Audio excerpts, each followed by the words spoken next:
Addicts. Like, hey, Scoob, did you hear Nikki Blake is hosting a Scooby-Doo panel? No. Yeah. Like on today's Scooby-Doo episode, Scooby-Doo and Shaggy meet Nikki Blake.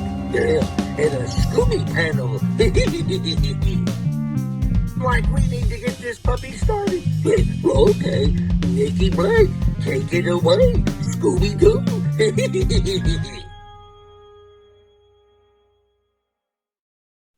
Welcome to the Scooby Panel. I'm your host, Nikki Blake from ScoobyAddicts.com, and today we'll be talking to artist Vernette Griffee.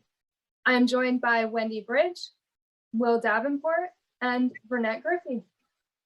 Vernette, thank you so much for joining us today. We really appreciate it. We're excited to talk to you. Happy to be here. Can you tell us how you got started doing art? Well, actually, you know, like most of us, it starts when you're a kid. It's a compulsion when you're a child anyway, to experiment with colors and you know, anything that you can create. And just growing up, it was a part of me. In high school, it really became developed, and at that, my whole family has pretty much been in the industry, the motion picture industry, you know, growing up all my life. And you know, my uncles and that sort, my grandfather and whatever. And my dad at the time was working at MGM Studios, where Bill and Joe started, that Hanna-Barbera started. They developed Tom and Jerry, and those were the cartoons that were in between the feature films of the day. I don't know if you guys are all so much younger than I am, that kind of thing. So, you know, I don't know. They used to have double features, and in between the features, they would have cartoons. And, you know,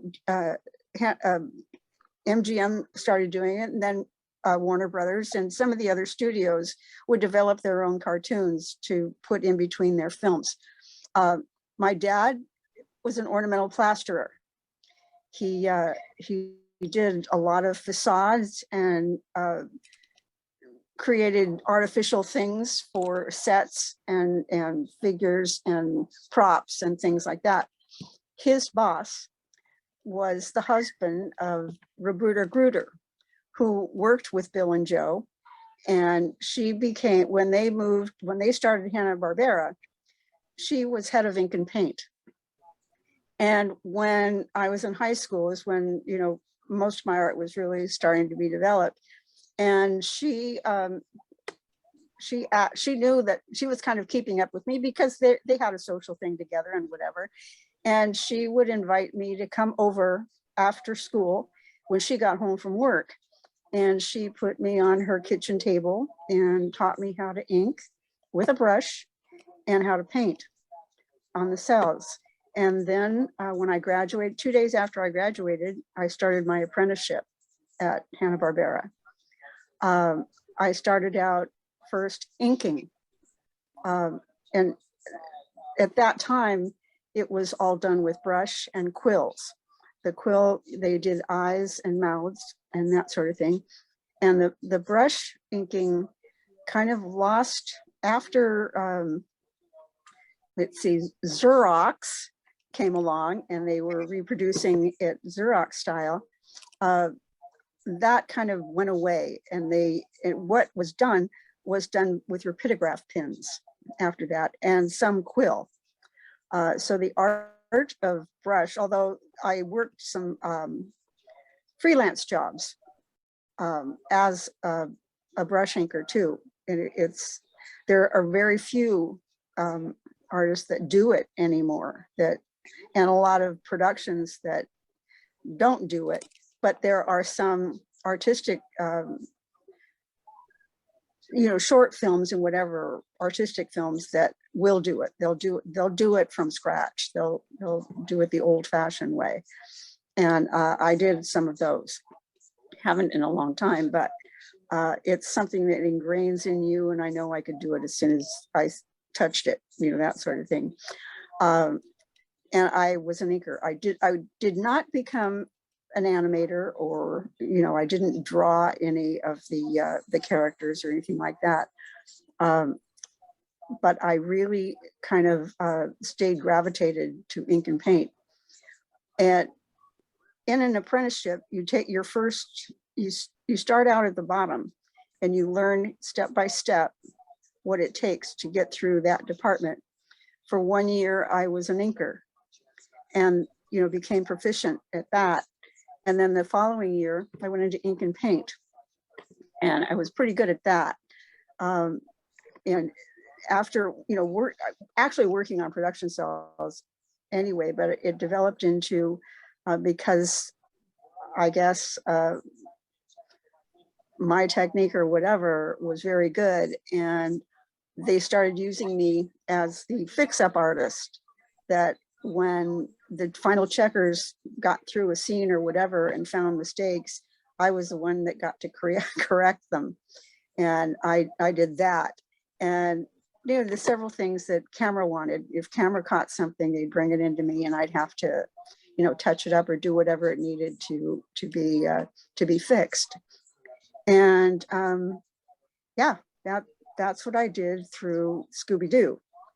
It was kind of, and then I could paint and I could ink and I could, you know, do all these things, and it was really great. It was really great. What series of Scooby-Doo did you work on?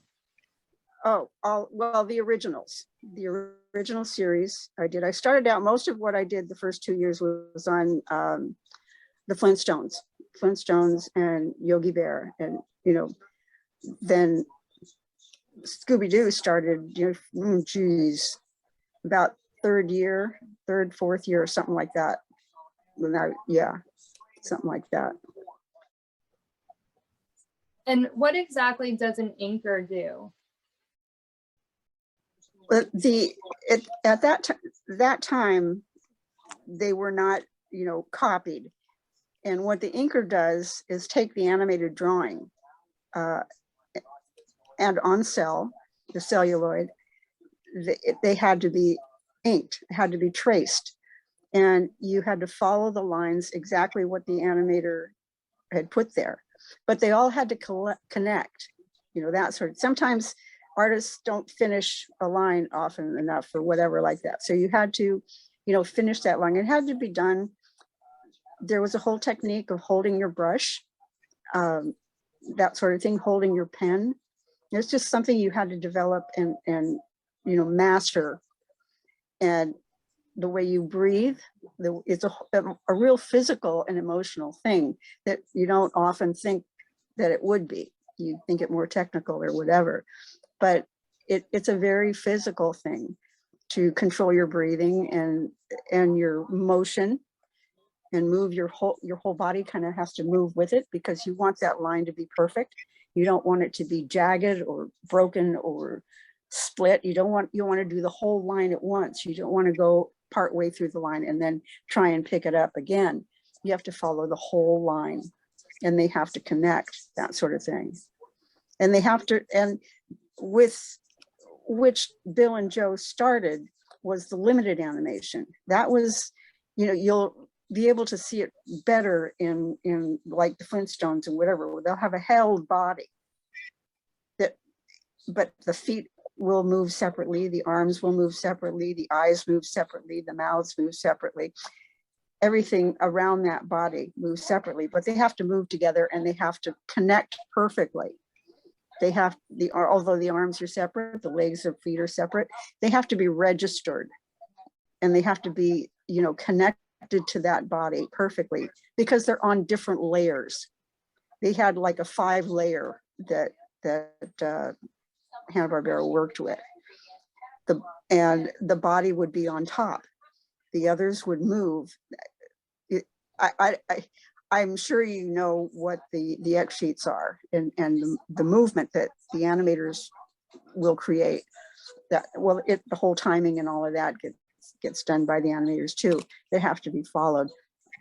So all those, you don't want any, you know, jagged things. You want everything to move smoothly. You want everything to move perfectly.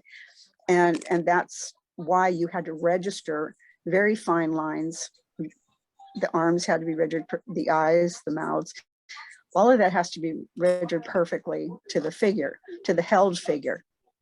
that sort of thing. There may have been, you know, maybe one held figure in a scene, or there could be 2, 3 held figures, depending, you know, that sort of thing. But they all had to work perfectly in syncly together. And you had said that Velma was modeled after you. Can you tell us more about that? Yeah, it was kind of, you know, it was the studio life then was very, very comfortable. It was very, very easy, very fun. You know, it was a lot of extremely talented people, extremely talented people. And, you know, I was just a kid, for one thing, but I came from the West Side, which is down by the beach. I was a beach kid. And a lot of the other people I was working with were Valley kids, Valley people, and a little more sophisticated, of course, because they were older than I was. And I hung out with my friends. We hung out at the coffee houses on Venice Beach. And it was the time of the Beatles, between the Beatles and the coffee houses and, you know, that sort of thing. We weren't old enough to go into the coffee houses because there was liquor there. So, but we hung out we hung out on the boardwalk at night. So we looked like we did, you know, that kind of thing. And it just kind of came, you know, in the middle 60s, that was the deal. That was the costume, let's say. And so I had the turtleneck and my glasses, which I have, but they're all in storage. I kept them. And that was kind, and we wore the leggings, you know, that sort of thing. But the older women, it wasn't really acceptable to wear pants at work.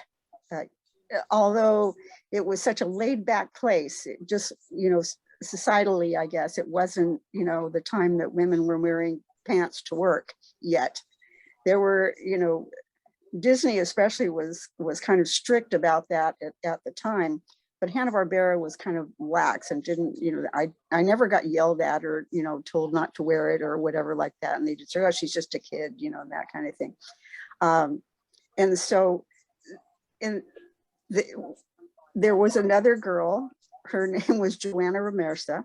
She was a little about 10 years older than I was, but she was just this tall blonde girl with, you know, beautiful hair, beautiful figure. And she's very attractive and just the sweetest, damnedest sweetest person I've ever met. She's still around. She's still around. She was Daphne. And Fred was a cameraman. He was this tall, blonde, good looking, oh, all the girls had a crush on him. All the girls had a crush on him. And, you know, he was like a, you know, the fireman, you know, this kind of guy. But he was very shy and very low key and whatever like that. But he was a cameraman. He was a cameraman. And then Shag was our stockroom guy. He was the cell puncher, the animation paper puncher, the passed out the mail, and whatever people needed from the stockroom, he ran it up. And he was high at some of the time, you know, that kind of thing. But he took his time. And again, he was very, very sweet guy and was right there when you needed him, you know, that kind of thing. But, and he was a shag. He wore long bell bottoms, you know, and scuffed along when he walked, you know, this kind of thing. And he just, you know, he's a great guy. He's a great guy. And, you know, it was such a laid back place to work to begin with. These people were all incredibly artistic people, incredibly talented, but all very friendly. They were, you know, they never, nobody had attitude, you know, nobody had real attitude. And sometimes the animators and the writers and that things, they'd get bored and they'd come down and hang out with us, or come down and hang out in your room, and you know, they'd come up and see me. Well, it wasn't as easy for us to go up and hang out with them whenever we wanted to, but they would come down and visit with us. And you know, I think the fact that I was wearing these pants didn't quite go in the film, didn't quite go in the show, so they gave me a skirt. Which I wasn't, but it was, you know, they talked about, oh, you know, Daphne, she's Daphne, and you know, Velma. And of course we all knew who Shag was, and Fred, because they were so obvious, you know, and that kind of thing. And yeah, it was just very cool, very, very easy going, but everybody knew their job, and they didn't, there wasn't a lot of friction going on at all. I mean, that I knew of, that kind of thing. It didn't seem to be. And I mean, some of these guys, Willie, and Willie too, I know Willie Ito, I don't know if you're familiar with him. He was a neighbor actually. And Tony Benedict, those guys are still around. They've been doing tours and things like that. They're just still, like, you know, I can interact with them on Facebook now and we can reminisce, and they're always putting up things on Facebook that are fun to reminisce with, and that kind of thing as well, that kind of thing. So yeah, it was just, you know, it was very easy going, but everybody knew their job and they were so talented at what they did. You know, I don't think they had, you know, attitude like, you know, this kind of thing. I'm not the best. And of course, there are so many incredibly talented people that are still alive from that period, that kind of thing. And, you know, none of us were ever famous. You know, none of those guys are particularly famous in the fact that you would think of as, you know, a regular live action director or writer, anything like that. So there wasn't really that at the time. There wasn't that thing about, you know, fan mail and you know, that sort of thing, and personal appearances, or, you know, it just wasn't, you know, that kind of thing. They were all good mentors for me. You know, they would, because I was just a kid, and they would make fun of me and that kind of thing. But I mean, not seriously, but, you know, they would joke around and that kind of thing too. But, and I was, you know, it was the kind of thing that I knew that, you know, my dad, my parents had, you know, had a connection with these people. And, you know, I wasn't going to do anything that was going to embarrass my dad, embarrass my parents, you know, that kind of thing. So I told myself I was going to be good. And whatever I did, I was going to be good. You know, that kind of thing. Or else, or suffer the wrath. That's really cool to know who the characters are actually like modeled after, and that it was just people that worked there, and that's, yeah, that's really cool. It was, and I mean, I think everybody in that business is a character anyway. You know, that kind of thing. It's just, there were some hilarious times, I swear, you know, that kind of thing. A lot of fun. Wendy, you have some questions? I do. You've kind of answered a little bit of a few of my questions, but I'm gonna ask them anyway, just in case there's something more that you can add to them. So you've definitely said that working at Hanna-Barbera, I think it's fair to say that it was a very pleasant atmosphere to be around and to be in and to work in. So specifically thinking of the artists, like, were you, I would assume based on what you've said that the answer is yes, but were you treated very well while you worked there? Like, did you feel that your work was valued by your bosses, your peers, even the fans to some extent? Like, would it be fair to say that? Oh yeah, you know, because I was so young too, and I had that, I had to be good for my dad. You know, I had to, I didn't want to embarrass my dad, so I was going to be good. I was going to do my best, and I think eventually it showed, because in my work, because I was depended on by the checkers and the head of ink and paint to repair these things, to fix these things. And not that, you know, I held it over anybody's head because they made a mistake, because mistakes happen. I was making them too, that kind of thing. But to have that confidence in me. They had the confidence in me to be able to handle these things, to be able to take care of them, because a lot of the older women didn't want to deal with it. You know, that's where they don't want to deal with it anymore. Yeah.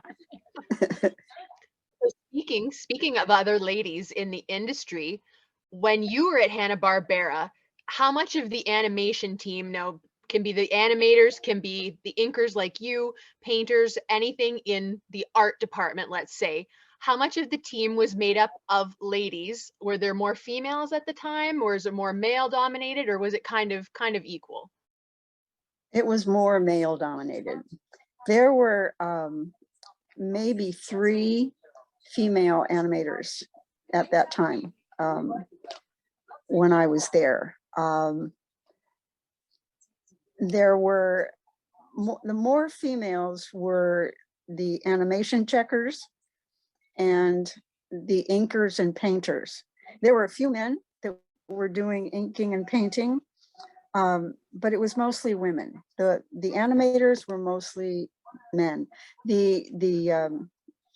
I think there were 2 writers that were women, and yeah, they were mostly men. They were mostly men. Okay, but in your department there was more ladies. It was mostly women. It was mostly Yeah. women. Yeah. Yeah, that's I work in a traditional painting medium, so number one, I just want to say that I'm so excited to talk to you. I don't have words for how much I appreciate that you're talking to us. Like that you are an inspiration. So thank you very much for all of the work that you've done. Thank you. That is honestly, I'm actually very excited to go back in my studio tomorrow and try out something that you've already said about trying to get those nice smooth lines, because that is definitely something that I struggle with, especially with a kind of shaky hand. And I am absolutely going to try what you suggested of like maybe move your body a little bit with it and see how that works out. But yeah, we've talked to some people that worked at the studio as well, who have also said that the people doing the painting and the inking, that there were a lot of women doing that.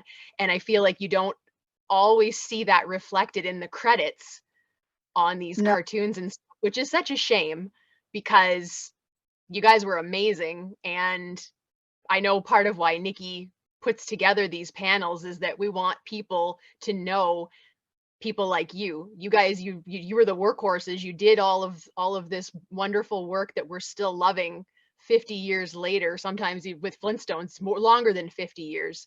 And we just want you to know how much we appreciate everything that you've done, and you will certainly not be forgotten by us. And as much as we can do to get people to know the names of the artists behind this work, I mean, we're going to do it.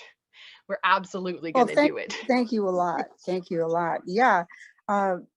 There's a whole physicality to it that, you know, you have to relax yourself, you know, that sort of thing. And you know, control your breathing, and, you know, it becomes second nature. You know, once you touch that brush, or you touch that pen, you know, that sort of thing, it becomes a part of you. And, yeah, you know, you just relax into it. Yeah. And, you know, it back, I don't know much anymore, the latest cartoons, but I know back then it was only the major, the writers, the directors, the producers, and the main, like, department heads, the animators, and, you know, that sort of thing. There was not a lot of credits, you know, with names that they had, like the lead animators, you know, that sort of thing, but not as far as inkers and painters, and those credits were not a part of it, that sort of thing. And I remember Warner Brothers was my first, when I got my first credits, that sort of thing. And then, you know, working on the Disney shows, you always had, you know, had my credits. And one time I'll tell you that it was crazy. Working at Disney, they had decided that they were going to expand and add a song that had been eliminated out of the original Lion King. And so we were going to do that. I don't know if it's interstitial that they call it, or whether it was just they put it in and put the whole movie out with that particular part in it. And the Fantasia group that I was working on, they had us doing it in between working on Fantasia. So at that time, I was assistant head of the ink and paint department over there at that other building. And so when the movie came out, my sister and I went to go see it, and we went into that, what is the one where they blow up everything, the theater? Cinemax. IMAX, yeah. We say the Lion King and IMAX. And at the end of the movie, you know, the credits are going on. Of course, we had to, my sister worked at Disney as well. We had to watch and see everybody's name and wait for our names and this kind of thing. And all of a sudden, a full screen pops up with my name on it. And I almost lost my breath. And my sister poked me right in the chest with her elbow, like, oh my God. And that blew me out. I will never forget that. I will never forget that credit. that was funny. That was funny. Oh, that's Crazy. Wonderful. Yeah. So while you were working on Scooby, specifically while you were there working on it, did anyone at the studio have any kind of a sense that you were working on something really special? I mean, I think everything that Hanna-Barbera put out was amazing. No studio will ever come close. In my opinion, I don't even think Disney comes close to Hanna-Barbera if we're looking at it as a whole. Did you guys have any inkling that 50 years later that Scooby was going to be such a huge thing? I think like what you said, at that time, Hanna-Barbera had pretty much had the lock on television animation in prime time. And it was, you know, kind of the pride of success of all of those shows in prime time. And later on, like in the 70s and 80s, when they had the lock on Saturday morning, they had, and we're doing a lot of, you know, the Space Ghost and, you know, all those other ones, that kind of thing. In those early days, when the primetime animation really had its glory days, that kind of thing, they were basking in that fame then, and probably didn't really think too much about it. And then, of course, in I think it was like the early 80s, mid 80s, that Hanna-Barbera actually retired and went and sold to Warner Brothers. So a lot of those shows were, you know, they started the Cartoon Network and, you know, did some other things. So they, I think, probably had control of the shows and what would be produced, that kind of thing. And I think as Scooby-Doo down the line, because it was such a popular show and its originality, they decided they were going to expand on it. And they did some features, you know, with a lot of the Hanna-Barbera shows, you know, and they did the live action Flintstones and, you know, that sort of thing, and the live action Scooby-Doo. But, you know, I don't think anybody realized what was going to happen, you know, to this day with all of those characters, you know, that kind of thing. It's a blessing. It really is, to the art and to a generation, to a few generations, to be able to experience them and enjoy them, and, you know, that sort of thing. I know it is for me too, and it's kind of fun. But no, back then, I myself never thought it would happen, because I mean, I was in it and I was working, you know, progressing with it, you know, that kind of thing, but not really looking back on the experiences and enjoying them and talking about them and whatever, but, you know, not really realizing that it could develop into what it has. Not at all. you know, crazy. Yeah. Okay, so I understand that you might be a little biased with this question, but that's totally okay. Just answer honestly.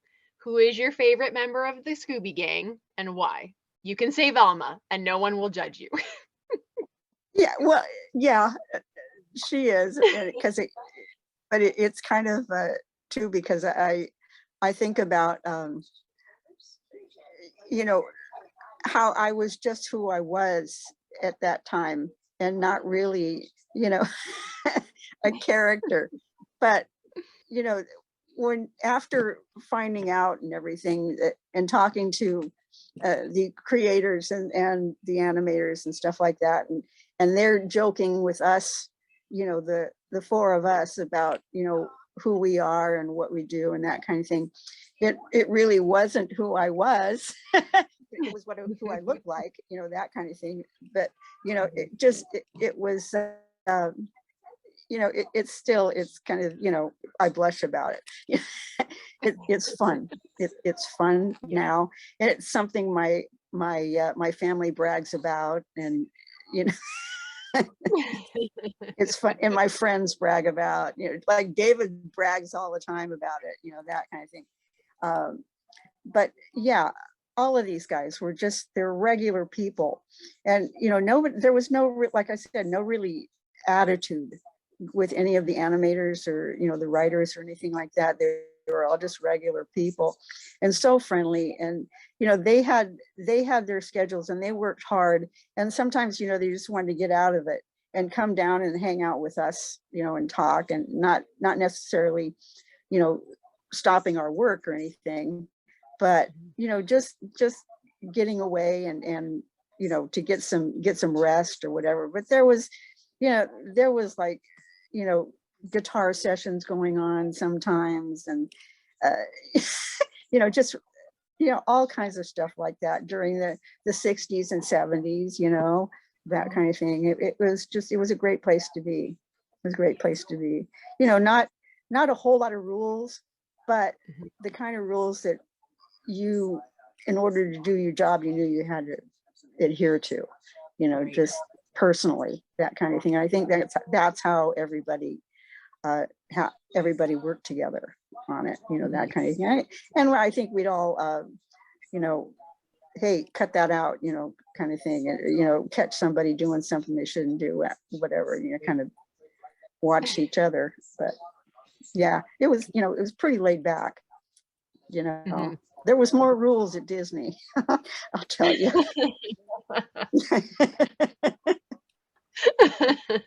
Crazy. But again, Disney was a great place to work. Great place to work. They're very generous to their employees, especially to animation, because it was, for a long time, the animation department was their bank, you know, that kind of thing.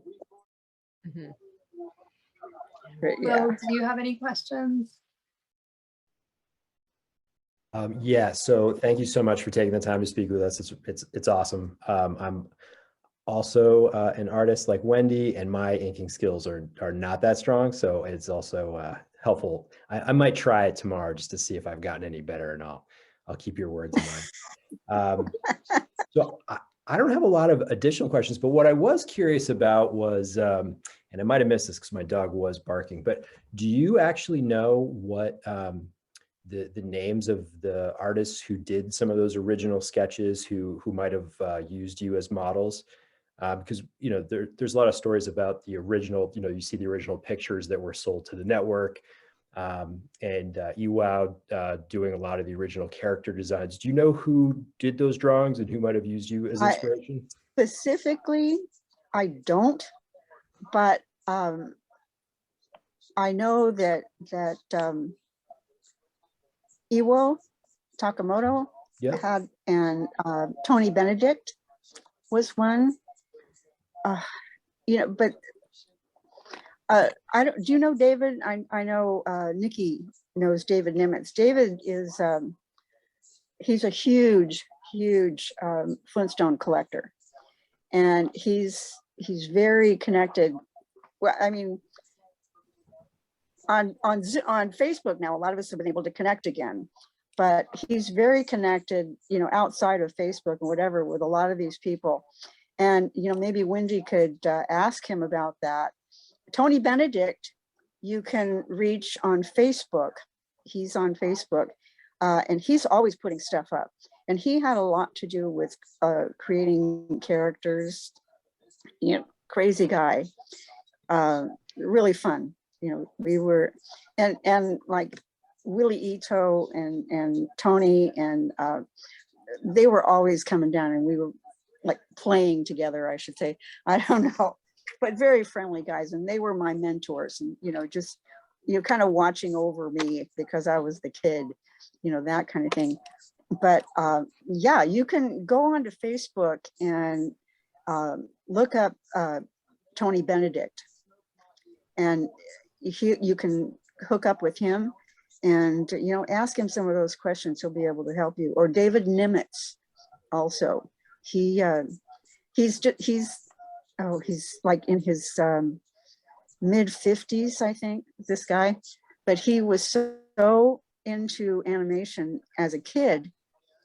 He just taught himself all about these people. And his mother started a Flintstone collection for him when he was a baby, because the show had just come out. And so he's developed it. He's got one of the largest collections of Flintstones, I think, in the world. And Wendy was telling me they're filming his show today on Collector Me Collector, or something like that. It's Collector's Call. It's the show with yeah. Lisa Whelchel from The Facts of Life. Yeah. That's awesome. And he still, you know, stays pretty connected with these people. That's awesome. Well, I think that, Nikki, that'll be your next assignment then, right? Tracking it down. So I have one more question about the origin of the characters, and I don't know if you heard anything about this, but there's a lot of reports that the characters from Dobie Gillis were also inspirations in the sort of the development of the characters, and that at least, you know, Maynard G. Krebs also looks like Shaggy. Do you know if that was true? Was that something that you heard about or were aware of at the time? You know, not so much then, because, you know, we were kind of within it, and these guys were always, you know, joking with us about it, you know, that sort of thing. Yeah. You know, I think a lot of the premise of the show gave them the idea for Scooby-Doo, that kind of thing, and develop characters, you know, and stories, you know, that were kind of mimicking that, you know, because I remember the Dobie Gillis show too. Yeah. I was wondering why it never went too far. I mean, it was there for a while, and I kind of missed it after it was gone. I wonder why it never really came back. I don't know. Could have been the people, could have been the artists, the actors. I don't know. I think those were the questions that I wanted to add, Nikki. So what other ones did you have? I think that's it. Although I was interested, do you still do any painting? You know, I haven't. I did go back to school and learn digital, that sort of thing, but the digital process moves so fast, and I didn't really catch up with it. I got so far, and then, you know, it went from one program to the next, to the next, to the next. And now it's gotten to the point where basically one or two people can do the whole process, you know, from animating, you know, a lot of go right from storyboard into animating and you know, that kind of thing. So, you know, it's cut the amount of people that they need for a production anymore. Yeah, and there's so much special effects and that sort of thing that they depend on. yeah, the technicalities I was learning and my background made it easy for me to adapt to it, but it just moved too fast, you know, that sort of thing. And, you know, at that time, Disney had kind of slow. I worked on their last, you know, studio productions through then. That was like, but that was it, because that's when everything digitally started going really fast. And that's when Pixar had kind of taken over, you know, a lot of the Disney work. Disney did have a digital department, and I think they do still have it, but they do it for Saturday, you know, like for the Disney Channel and that sort of thing. But yeah, it's pretty much a smaller operation now, that kind of thing. I miss it. Yeah. Yeah. I think that's all the questions we have. Do you have anything else that you want to share with us, or any stories that you want to tell us? Oh gosh, there were so many, and so many great memories, you know, that sort of thing that I will always have. And Facebook has become a good source for us to be able to reconnect and keep in touch with each other's lives and our kids and that sort of thing. You know, most of us are retired now anyway, so yeah. All right, well, I think that's all we have. So thank you so much for your time. We really appreciate you talking to us and sharing. I really enjoyed it. I've Yeah. really enjoyed it. It's been a lot of fun. Yeah. Thank you so much for inviting me. Thank you for being here. Absolutely. Thanks for your time. It's Yeah. great. Thank you you. for sharing it. Thank you. Thank you for tuning in to another Scooby panel. I'm Nikki Blake from ScoobyAddicts.com. If you like these panels, please subscribe to my channel for more great discussions. A very special thank you to animation painter Vernette Griffee, artist and Scooby fan Will Davenport, and artist, blogger, and Scooby collector Wendy BRYDGE. Scooby and Shaggy were voiced by Scott Innes. Check out Scott's website, onescottshop.com. Scooby Panel is available in podcast form on most podcast platforms, or as a web series on YouTube. If you would like to support the Scooby Panel, please go to patreon.com/ScoobyAddicts, where you can find bonus content that is only available to Patreon subscribers. Scooby Addicts artwork by Will Davenport, video editing by Nikki Blake, music composed and performed by Bovine Nightmares. Please join us next time for another Scooby Panel.